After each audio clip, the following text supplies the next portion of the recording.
अपनी जिंदगी बर्बाद कर दी। अब आप मुझे देख रही हैं कि मेरी जिंदगी इनके साथ बर्बाद है नहीं, या मैं इनको कहती हूँ कि आपकी जिंदगी मेरे साथ बर्बाद है। आंखें हैं, नाक है, हाथ पाँव है, दिमाग है, बोलने की सलाहियत है, चलने की सलाहियत है, और क्या कमी है मुझ में जो मुझे इस तरह के सवालात करते हैं। मैं आज ये सवाल का बड़ा मैं सीरियस होती हूँ कि लोग मुझे खास तौर पे औरतें, आपको पता है औरत औरत की दुश्मन होती है, तो औरतें ज्यादा ये सवाल करती हैं कि कभी तुमने तो अपनी जिंदगी बर्बाद कर दी। किस हवाले से बर्बाद कर दी है? हाँ, पर मैं लोगों को ये भी बोलती हूँ कि ये चीज आपने चुनी थोड़ी थी, या आपने बनाई भी नहीं बनाई कि भी शौकिया मुझे ये करना है, या जिस तरह लोग करते हैं ना। अगर कोई शौकिया करे तो आप लोग तनकीद करें उस पर, मैं शायद बोलूँ तो ठीक है, लेकिन मैं फिर भी बोलती हूँ उस चीज पर भी तनकीद करना आपका कोई हक नहीं है। उसकी बॉडी, उसकी मर्जी, आप लोग अपनी बॉडी पर फोकस करें।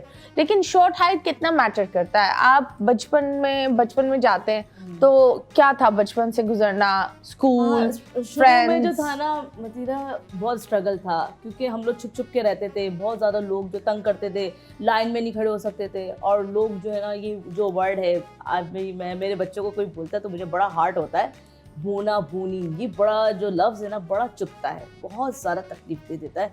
तो कभी कभी तो बच्चे स्कूल में इतना तंग करते थे कि घर तक मुझे बोना बोना करके छोड़ आते थे। इतना लोग हिट करते थे। लेकिन अल्हम्दुलिल्लाह जब से थोड़ा होश संभाला है और लोगों में भी थोड़ी अवेयरनेस आएगी है। हाँ, मेन चीज़ है कॉन्फिडेंस और हिम्मत। यस, ये हमें मिली अपने माँ बाप से कि बेटा पढ़ना है और दुनिया में नाम रोशन करना है। दुनिया में कद छोटा होना कोई ऐब नहीं है, आप मुकम्मल इंसान है, आपकी कद ही आपकी कामयाबी है। ये मेरे माँ बाप ने ये अल्फाज कहा था कि कद ही तुम्हारी कामयाबी है, और आज जो भी कुछ हो अपनी कद की वजह से जानी मानी पहचानी जाती है। ओके, तो मुझे ये बताएं, जब बात यू सर आपके बच्चों के बारे में भी लोग ये बोलते हैं, क्यों बोलते हैं? क्योंकि दोनों बच्चे मेरी तरह हैं। नहीं, पर फिर भी क्यों उन्होंने कुछ बदतमीजी करते हैं कि किस चीज में? आप किसी एक रात चलते हुए इंसान को ये इवेंट में गए थे, शादी में, ओ बोनी का बेटा, बोनी का बेटा, तो मेरे से ज्यादा ना मेरे बच्चे हर्ट करते हैं। लेकिन मैं अपने बच्चों को समझाती हूँ कि बेटा ये दुनिया है, माशरा है, आपको अच्छा भी बोलेंगे बुरा भी बोलेंगे, आपने बस फाइट करनी है, आपने दरगुजर करना है, क्योंकि जिस तरह आपकी मामा ने किया, क्योंकि दोनों बच्चे मेरी तरह, मेरे हस्बैंड की तरह नहीं है। ओके ओके, तो हाउ डिड यू फील जब आपको पता चला बेबीज का? कैसे फील हुआ? फर्स्ट ऑफ ऑल जब मेरा अल्ट्रासाउंड हुआ था तो मैं बड़े घबराई हुई थी कि कबीर को मैं क्या कहूँगी, क्योंकि अल्ट्रासाउंड में पता चल जाता है बोन्स का, हड्डियों का, कि हमारी कुदरती हड्डियाँ छोटी हैं, आगे बढ़ नहीं सकती, क्योंकि साइज का फर्क होता है इसमें। तो मुझे पता चल गया था कि बेटा बच्चा जो है मेरी तरह ही है। और काफी लोग ससुराल वाले मेरे समझ रहे थे कि बाप लंबा है तो बच्चा भी लंबा होगा। कहते हैं ना कि अल्लाह के काम में आपने टांग नहीं अड़ानी है, वही बात है ना। तो मैं कहती थी जो भी हो अल्लाह ताला साथ खैरियत से हो। तो मैं बाहर जब लेकर आई अपने जो अल्ट्रासाउंड की स्लिप, तो मैंने इनको दिखाया कि भाई वो बच्चा तो मेरी तरह है। तो कहते क्या हुआ? मैं तो खुश हूँ अल्हम्दुलिल्लाह। तो मैंने तुमसे शादी क्यों की? मैंने तो इसलिए शादी की कि मेरी आखिरत संवर जाएगी और तुम्हारे में कोई कमी नहीं है, तो उनमें भी क्या कमी होगी? दुनिया में हाथ पाँव आँखें है ना, बस, और क्या है। तो इन्होंने मुझे हिम्मत दी। फिर मैंने कहा अब कुछ भी नहीं है। अब of course when you have एक वो होता है जब आपका पार्टनर या आपके साथ होता है, तो आप और अब ये मेरे साथ तो ये फाइट करते हैं। मैं पहले फाइट तो मैं बाद में करती हूँ, पहले ये बोल देते हैं कोई भी ऐसा सवाल करता है अजूबा किस्म का, कोई भी ऐसी बात करता है कि तेरा कद छोटा क्यों है, ये ऐसे शादी क्यों कर ली, ये तो छोटी तुम का, तो ये मेरे से ज्यादा ये गुस्से में आ जाते हैं। सबसे दुखी मोमेंट क्या था लाइफ का जहाँ तुमने सोचा था? आप भी बताएं, आपसे बाद में सबसे दुखी मोमेंट इनका क्या था? आई थिंक ये बता देती हैं, लेकिन आई एम श्योर आप बताएं, फिर हम इनके पास आएंगे। इनका सबसे, जब आपने सोचा था इस दफा सनोबर ठीक ठाक टूटी है? सबसे ठीक ठाक तो ये तब टूटी थी जब मेरे अपनों ने जब जो है ये कहा था कि बोना बोनी वाले अल्फाज, ओके, तब ये ज़्यादा मुझे याद है मतीरा कि मैं अल्हम्दुलिल्लाह मैं बहुत, मतलब मेरा दिल बहुत बड़ा है, सबके लिए दिल बड़ा है, अच्छा अखलाक, अल्हम्दुलिल्लाह दुनिया प्यार करती है बहुत ज़्यादा और दुनिया इज़्ज़त देती है अल्हम्दुलिल्लाह। तो मैंने इनके घर वालों को कुछ नहीं बिगाड़ा। मैंने क्या बिगाड़ा? इन्होंने मुझसे शादी की, मैंने तो इनसे ज़बरदस्ती नहीं की ना। और जोड़ी बनाने वाला रब ताला की ज़ात है। तो मैं इनके घर के पास से गुजर रही हूँ, इनकी सगी खाला की बेटी मुझे कहती है कि बोनी इस गली से नहीं आना। क्यों? गली उनकी थी? मतलब मुझे तो ये इस समझ में तरह नहीं के आता वो ये मतलब शादी इनसे की तो इस तरह का मेरे साथ बिहेवियर है। आप ये हाँ। देख लें, जब उनका बिहेवियर इस तरह का है तो वो क्या करते होंगे मेरे साथ। आप लोग अलग रहते हो या साथ अलग रहते हो? रहते हैं। अलग हम अलग लोग अलग रहते हैं। और तो वो प्रेग्नेंट थी उस दौरान। हाँ and she said this about you, आपके बारे में ये बोला, और मतलब कोई लड़ाई झगड़ा हाँ, कुछ नहीं था, आप बस नहीं। गुजर रही थी। मैं बस गुजर रही हूँ और उन्होंने कहा कि बोनी इस गली से नहीं आती।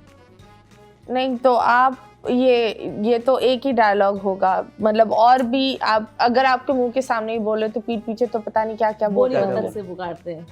क्या? बोनी बत्तख से पुकारते हैं। मतलब मेरा नाम भाभी नहीं बोलते, भाभी आपको बोलते नहीं है? बोलते। और बच्चे हो गए, उनको देखा है? हाँ उनको देखा है। नाम हाँ। तोहफा सालगिरह में आते?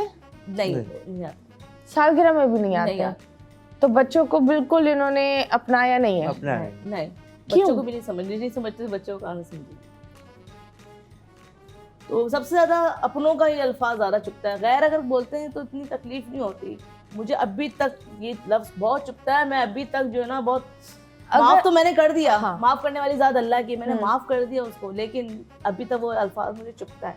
Absolutely. अपने होके सगी खाला की बेटी होके इस तरह के अल्फाज निकालना बड़ा तकलीफदेह होता है। It's pretty जबकि कोई sad. कसूर नहीं, हाँ, कुछ नहीं। तो मुझे एक बात बताओ, ये इतना कड़वाहट दुनिया से लेकर डिप्रेशन आता है? डिप्रेशन ऐसा आता है कि यार कहीं मुझसे अलग ना कर दें, कहीं कुछ बोल ना दें इनको। कभी ऐसा हुआ है कि कोई लड़ाई हो या कुछ और आपको लगा कि ये दूर हो रहे हो, या आप थोड़ा हाँ, बहुत? कभी कभार कुछ ऐसा होता है, हर मियाँ बीवी में होता है। कभी कभार कुछ गुस्सा कर जाते हैं तो मैं वो जाती हूँ, यार कुछ चेंज तो नहीं हो रहे, या कोई मुझसे दूर तो नहीं हो जाएंगे।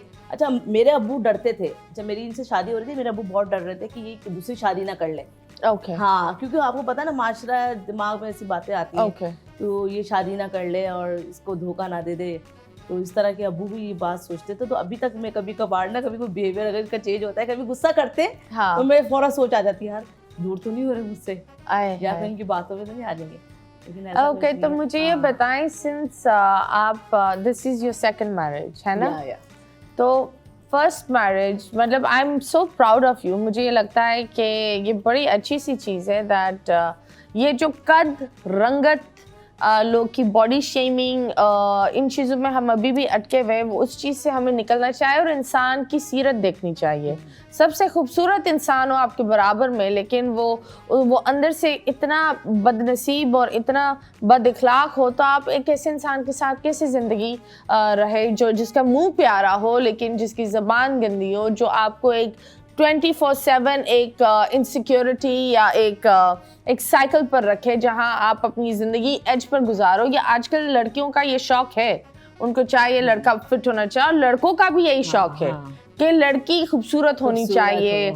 ये कुछ तो ऐसी प्रोफाइल से लिखा हुआ होता है, गोरी होनी चाहिए दूध की तरह। मतलब क्या हो गया भाई, मतलब